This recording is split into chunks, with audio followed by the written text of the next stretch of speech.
Hello, in this video I'm going to describe the EMF, or the electromotive force. The EMF is often denoted with the symbol kind of a weird E, and it is the maximum possible voltage a battery can provide between terminals.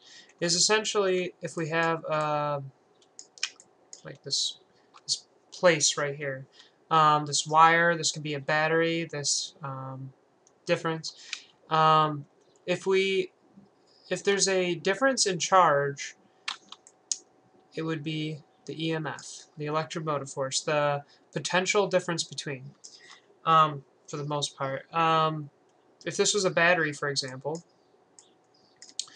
and we had a 9-volt battery, so this is a 9-volt battery, the EMF is 9 volts while nothing is moving. However, one thing that they kind of get you with in a battery is if we have a circuit here, and there's going to be some resistance on this circuit, obviously, so I'm just going to call this big R. There's also going to be some resistance, very small, inside of the battery. I'm going to call this little r. The change in potential across this battery is going to be equal to what it says the battery's EMF is, which is 9 volts in this case, minus IR. So the actual potential across the battery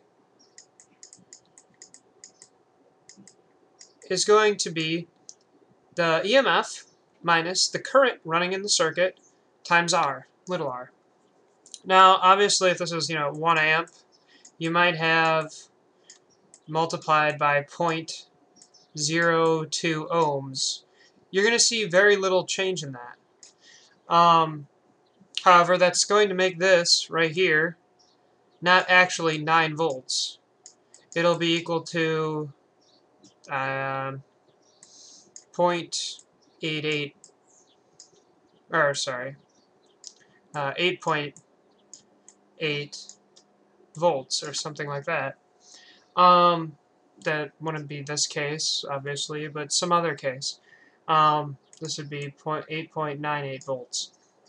The point being is if you actually tried this experiment and just attached a 9-volt battery to a multimeter and check the amperage and stuff, you'll actually get a not 9 volts going through that battery. So if you're ever curious about that, that's the reason why.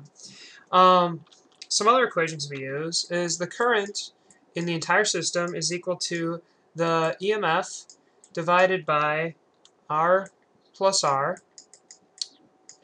and you get that from the EMF is equal to IR plus IR. And if you think about it, that makes sense. We have this voltage, and in order to maintain Ohm's law, we'll have this, its V is equal to IR. Well, the potential difference across it is the EMF across it, the electromotive force across it. And so we have this I, and then we have to add the two resistance, the resistance in the battery plus the larger resistance of the circuit. And if you divide by that, you'll end up with this up here. In a 100 level course, I don't know if you'll cover this. You might just use a 9-volt battery. But in a higher up course, you might actually be able to take the changing EMF, or the changing voltage, and actually get more precise answers to your problems. Another equation we use is right here. And again, it's just derived from this right here. The current times the EMF is equal to I squared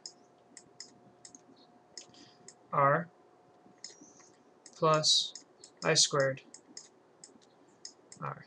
And a way to think about this is the EMF is, here we have this, I'm going to wipe out some of this and try to explain it in a nice nice manner to you guys.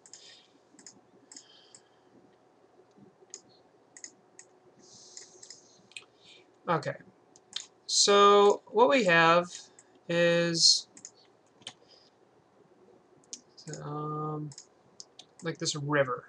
Okay, this river right here going down.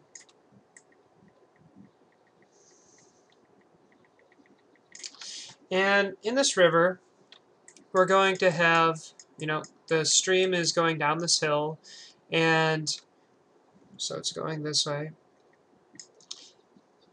Let's say that the potential is higher up here. So we have a higher V. I'm going to call it VH. Then down here we have a low V.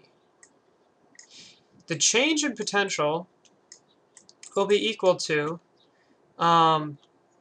this distance, or the energy that you can be applied there, or the potential that is right there, is equal to this, the EMF. But we have to minus off how fast it's going times the resistance. You can think of it kind of as like friction. There's going to be some loss in potential because all this water is going over rocks. It's not just going straight down. It's not just like dropping a ball in the air. You have some resistance from the riverbed. So when I like to think about it, that's the way I think about it. It helps me try to remember. And as current increases, it's going to hit more rocks in a quicker time. But it's not going to change it usually doesn't change the potential across it too much, because this internal resistance is going to be rather small in a riverbed. And so you're not going to get that much energy loss due to friction. Anyways, I hope that example helps, and feel free to comment on it, and I could give a response video. I could help you out. On my website, there'll be some stuff which might be able to help you out. But thank you for your time, and I hope you enjoyed the video.